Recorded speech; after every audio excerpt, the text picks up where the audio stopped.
Hey, welcome back. It's Deanna Simone, and today we're talking about fitness, movement, and how to stay healthy in your 30s. So today we're going to be talking about something that I don't see often on the internet, and it's back pain in your 30s. So I was at a point where standing up from my desk was painful. I would sit for about 10 hours a day working at my desk, right? But it wasn't like, oh, it was just stiffness. It was actual pain, like a sharp pain in my lower back. I got to the point where I had to brace myself before actually standing.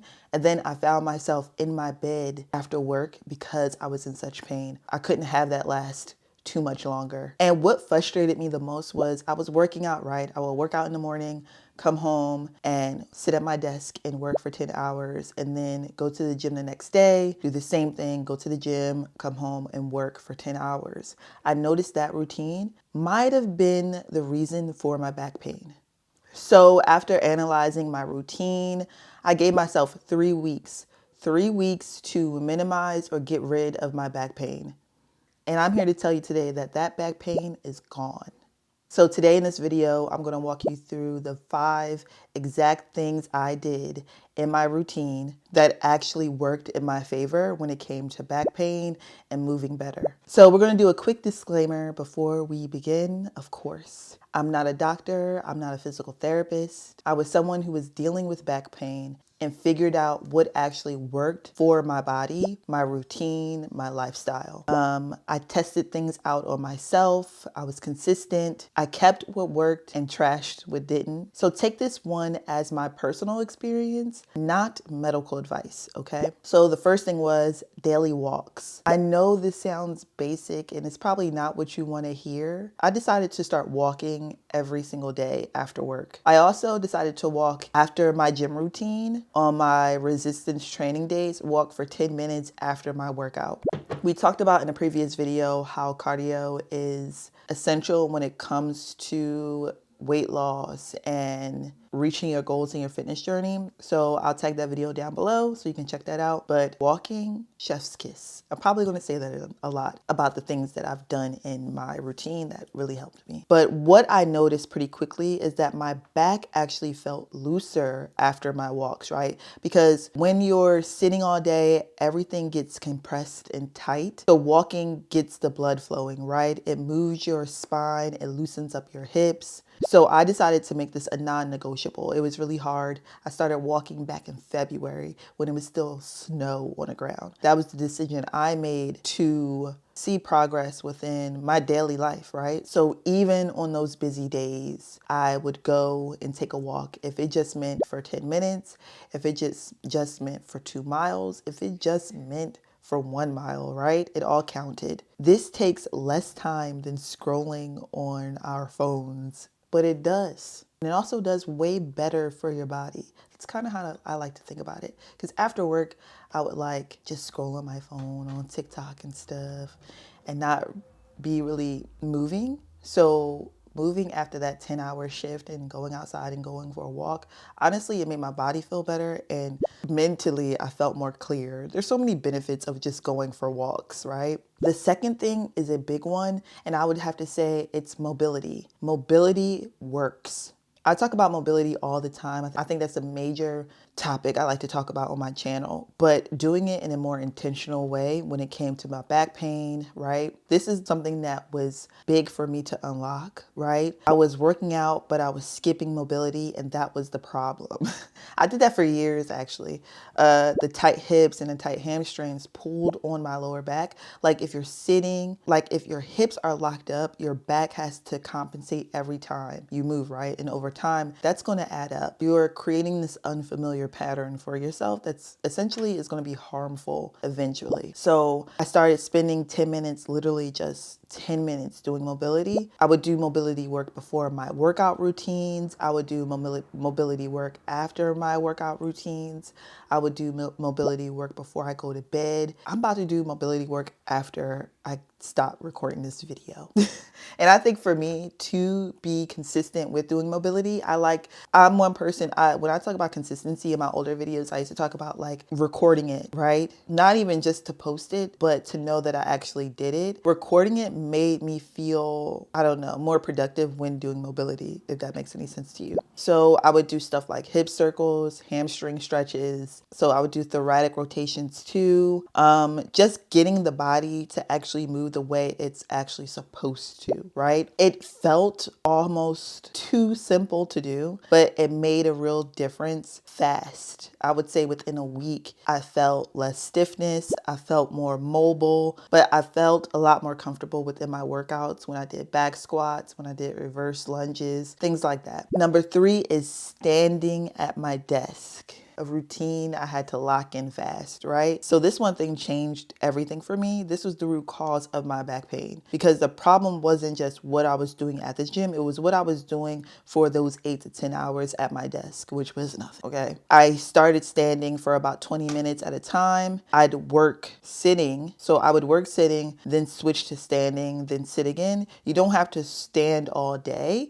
That actually is not, I wouldn't say that's the greatest thing to do, but switching that pattern up so often. I would also do some mobility while I'm standing. I would like do hip circles, stretch my back, things like that to help me feel good while standing before I sat back down. When you sit for hours, your hip flexors shorten and then your glutes shut off and your low back takes all the load, right? I knew I was in trouble when it came to my lower back pain when I noticed my glutes were like turned off. They were turned all the way off. I'm so obsessed with now glute strength because it's so important in our daily lives and moving. When I noticed my glutes were weak, that back pain made so much more sense to me after doing a lot of research. So when you're breaking that up, even standing for like 20 minutes, it gives your spine a reset, right? So if you don't have a standing desk, you can prop your laptop on books or a box, right? Something stable. I did that for weeks before I got a real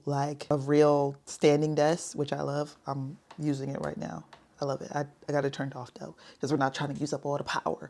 So after I'm finished working, I unplug my desk. But this is what I did that actually made a huge difference in how I feel my lower back pain, right? But it's all about being consistent. I'm going to keep saying that because that's the key to making progress in anything we do, right? So number 4, this is the 4th thing I did. I targeted my workout. So there were 2 exercises that I still do to this day. So I realized my workouts were missing something. I wasn't training the muscles that actually supported my spine, like my core, my glutes, my posterior chain, right? I added 2 exercises that I now do consistently with progression. I'm going to demo both of them right now for you, so keep watching. The first one is glute bridges. You lie on your back and your feet flat on the floor, your knees bend. So I would say drive through your whole foot and lift your hips up. Squeeze your glutes at the top. Hold for a second or 2 seconds. I like to do 2 seconds, then lower back down. This wakes up your glutes, which if you're sitting all day, they're basically sleeping at this point. So weak glutes equals lower back pain, doing work it shouldn't be doing, right? I do 3 sets of 12 to 15. You can do these at home. You don't need equipment, okay? The next thing I do is hip flexor stretches. You want to drop into a lunge position, one knee on the ground and tuck your pelvis slightly and then also lean forward just a little. You should feel a stretch at the front of your hip on the knee down side, okay? Hold for about 30 to 45 seconds each side. Breathe into it and don't rush it. Be intentional about it. I noticed sometimes I would do this workout before I realized my back pain and I was rushing through the movement, which wasn't benefiting me at all. So really breathe through the movement, feel it, So tight hips are one of the biggest contributors to low back pain, and most people never stretch them. So this is our fix. This is the 5th thing. We're kind of flying by this video, but I wanted to share this. The habit changes, right? Sitting positions. This one is so unsexy. Chin forward, lower back rounded. I didn't even notice I was doing it most of the time. I actually recorded myself like working one time and I went back to watch that video and I was like, that posture is crazy, Deanna. That is so crazy.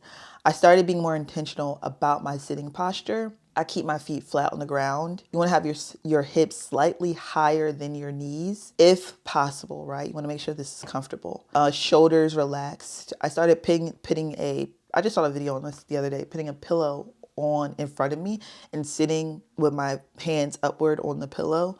to relax my shoulders. We don't realize how unrelaxed we are when we're sitting at our desk.